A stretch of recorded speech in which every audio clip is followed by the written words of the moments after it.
What? Are you guys finished with the filming? No. Oh, okay.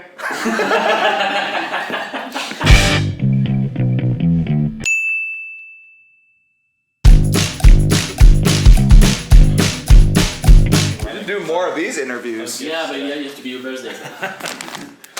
Hope you like it. Wow. What? Oh. No way. No way. I'm wearing this tonight. How do you like it? Wow, this is amazing. That's awesome. This is awesome. So where can I not wear this? Marseille. Okay. If you live in Marseille, don't wear just this. don't wear this in Yeah. Marseille. Got it.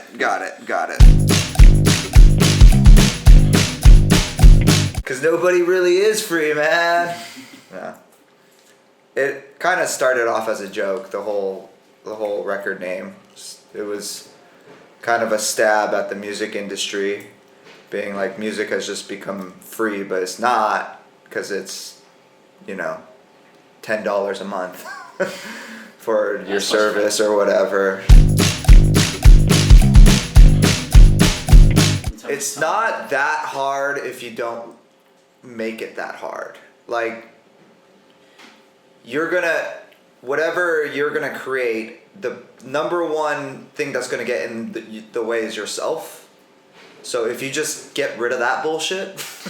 Yeah, it's a psychological psychological thing, and you're just like, okay, FIDLAR started off as a punk band. You take that narrative and you just throw it away. And then we're 4 dudes in a band that listen to all kinds of different music.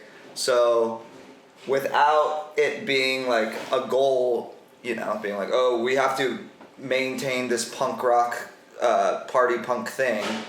It's like if you just get rid of the ego of the identity, then it's pretty easy.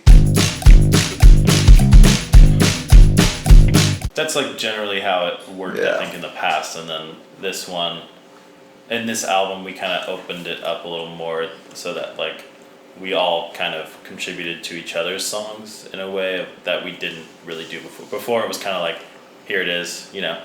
here are the chords, here's the melody and lyrics and stuff, and then this one, like, kind of the whole band contributed to like, working on lyrics or working on structure. That's like that. It basically ripped that off of Kurt Cobain. He's got the what's his line? I don't even know. I miss the comfort in being sad. It's like I'm happy when I'm depressed. It's such a weird thing. It's like I miss comfort in being sad. It's feel cozy. Yeah. It's like I think that's a little bit about some people in my family that they always get depressed and they just like to stay depressed, and it makes them comfortable in a weird way, because they know it, you know what I mean, and when they get happy, it's like that bipolar shit, you know what I mean, it's up high or real low. I mean, it's funny because I don't look at it as like what young people listen to. Yeah, I look at it as like I just like to find new music. You know what I mean? Because there is so much music. So I just think would be a shame to deprive yourself of that because of the idea of like, oh, there's no good music. It's like you just got to go through a lot of bad music to find the good music. You know what I mean? Like.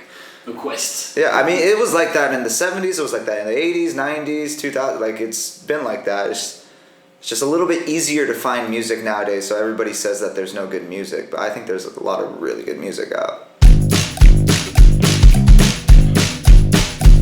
I just listened to Jay Song.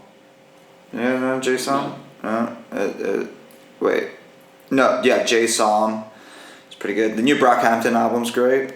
Joji's album. I like that there's this Freddie Gibbs song with Madlib. They did a record together. Yeah. And there's this cool song by them that I like. Songwriting mainly. Yeah. I listen to production. I like the way that production's changing. I think it's pretty cool, and the whole like laptop has become this recording studio now, which I think is pretty punk rock. Rock music has been popular for the longest time. Just how like, you know, the 60s folk scene or whatever like was the big thing back then, and then 80s hair metal, you know, and then grunge came out, you know what I mean? Like, so rock's been the thing, and then you got Limp Bizkit, that happened, you know, and then you got this then our era was like the garage rock revival kind of thing, and then now hip hop. So it's I just think it is, to me, it's like it is what it is. It's the reality of it, and there's nothing that's cool. That like, if hip hop is huge, and there's a lot of good hip hop, you know. And I think it doesn't matter what is the dominant genre in the world. It's like it's about the artists that really, you know, say something and make meaningful music. Like will kind of stand the test of time, you know. Okay. I think that's been true. Like especially with hip hop, is like because you still have like the Kendrick Lamars and the Vince Staples and, you know what I mean, the Brockhamptons that are like pushing the shit forward, you know, instead of just the whole like the same trap beat over and over again. That gets kind of annoying. So still looking for something. It's like the new EDM. Yeah. Like, you know what I mean? Like, and that lasted for a little bit, you know, so it's gonna keep moving. It's gonna keep thinking, you know. So yeah. Riot!